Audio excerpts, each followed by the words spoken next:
Кој во Клин, кој во Плоча. СДСМ и ВМРО ДПМН никако да најдат заеднички јазик. И по лидерската средба Ковачевски-Мицковски и натаму и неизвестно. Заедничка влада, предлогот беше, колку што мене ми е познато, проследен со тоа што дека наводно треба веднаш да се прифати гласање за уставните измени, што не е во согласно со ставовите на ВМРО ДПМН. Можна ли е нова средба на двете најголеми партии, на лидерите на двете најголеми партии, под какви околности? Мислам дека би била корисна средба да се направи рекапитулар на дисонантните тонови што се појавија. Дали банкарското лоби врши безкрупулозна девалвација на вредноста на заштедите и депозитите?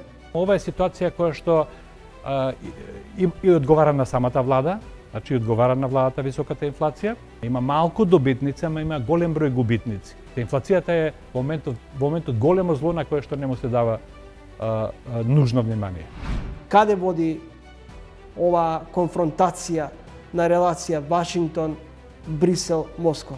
Почнува обуката на украинските пилоти за американските ловци F-16. Тоа значи дека тие планираат да се води долготрајна војна. Очекувам и влез на НАТО трупите во Украина. Гледајте Трилинг, петок, 20 часот и 45 минути.